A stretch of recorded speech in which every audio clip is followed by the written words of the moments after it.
Production support for award-winning News 6 has come from Whirlpool Corporation's Finley Division, working to make your life a little easier. Additional support has come from the Northwest Ohio Educational Technology Foundation and from this public television station. Hi, I'm Chris Ward. And I'm Shauna Huff from Liberty Center Elementary School in Liberty Center, Ohio. Here's what you'll be seeing on News 6 today. The making of apple cider. An old-fashioned way to hunt. Men who like to speed.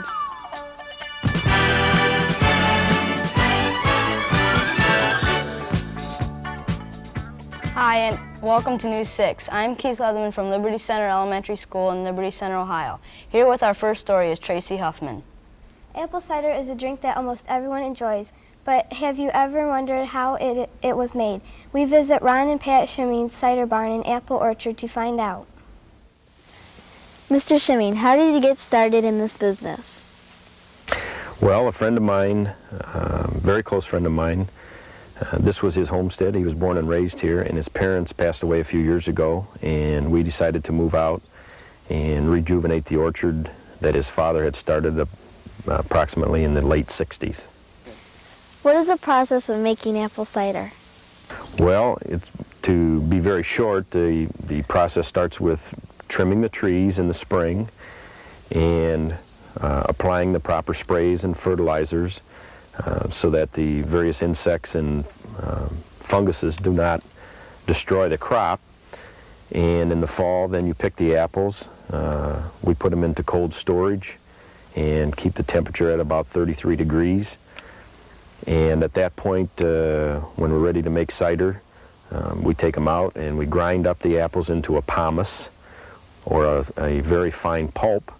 And you take this pulp and load it into cloth racks and use a hydraulic press and squeeze the pomace into the cider, and then store the cider in a refrigerated tank. Okay. How many bushels of apple does it take to make a gallon of cider? Actually, it's probably the other way around. It takes about 1 bushel of apples will make about 3.5 gallons of cider. This was our first year, and we made approximately 1,500 gallons. Where do you sell this cider?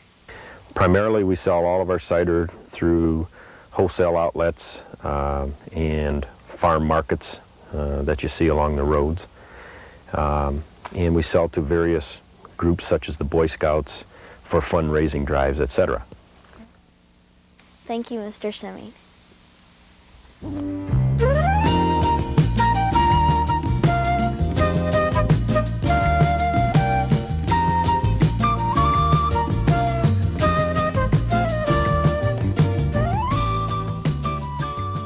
Today's show is being produced by Mrs. Sharon Lee, Mr. Harry Tenery, and Mr. Jerry Oberhouse's 6th grade classes. Liberty Center is located in Henry County, about 30 miles from Bowling Green. The town was founded in 1860 and has a current population of 1,111.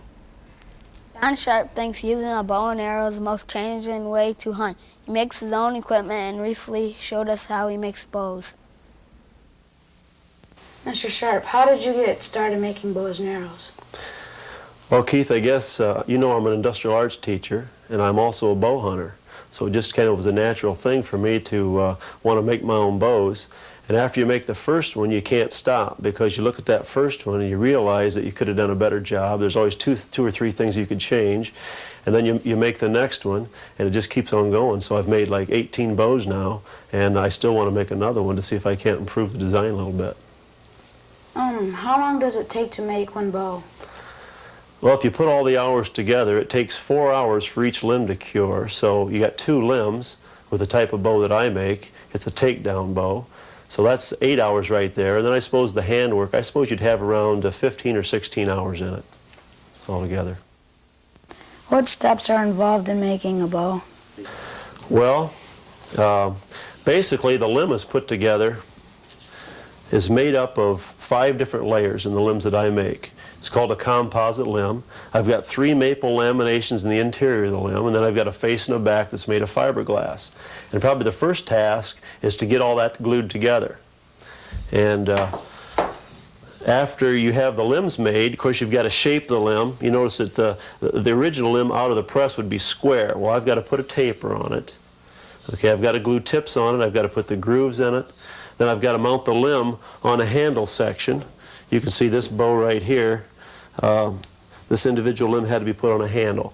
Probably the most difficult part is getting that limb on this handle straight, because you can really, if you had one tip setting off center and you strung the bow up, then that limb would bend to one side. So that's kind of difficult.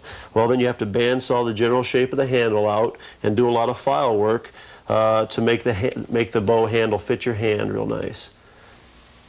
What do you do with the bows and arrows that you make?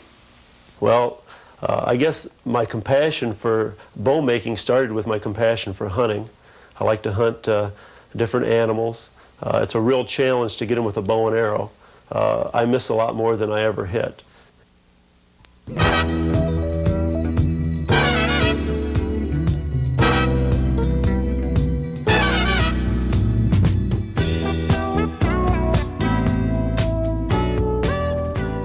Hobbies are usually quiet things to do, but race car driving is just the opposite.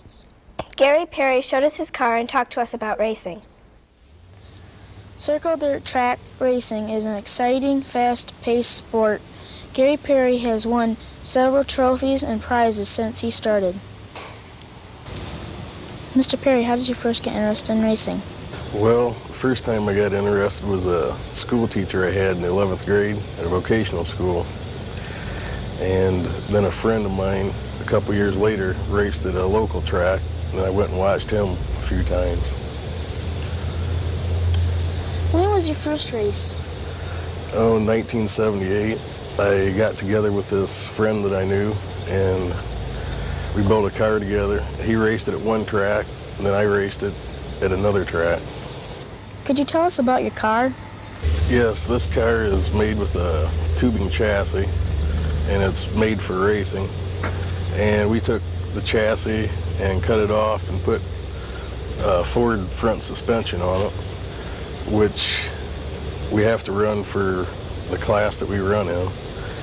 And it's made lighter because of the aluminum body. It's got a fiberglass hood and a fiberglass top. And it's got a tubing rear frame for lightness. And it's all open underneath because of the airflow to go through it.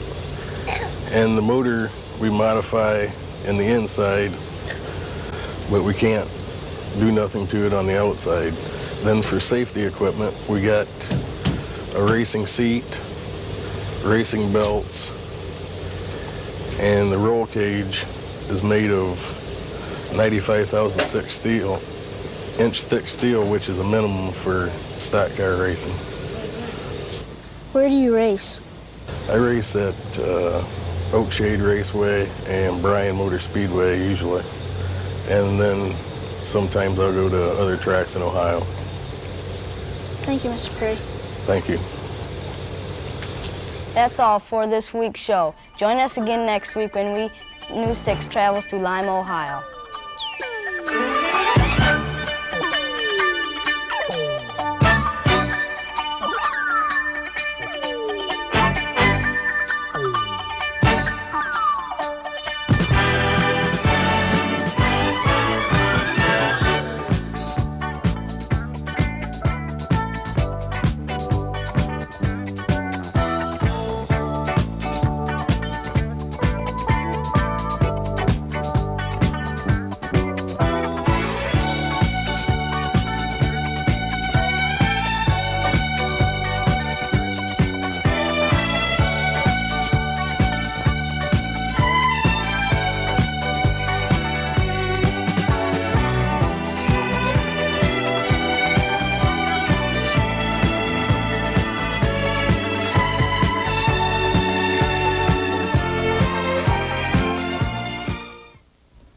Production support for award-winning News 6 has come from Whirlpool Corporation's Finley Division, working to make your life a little easier.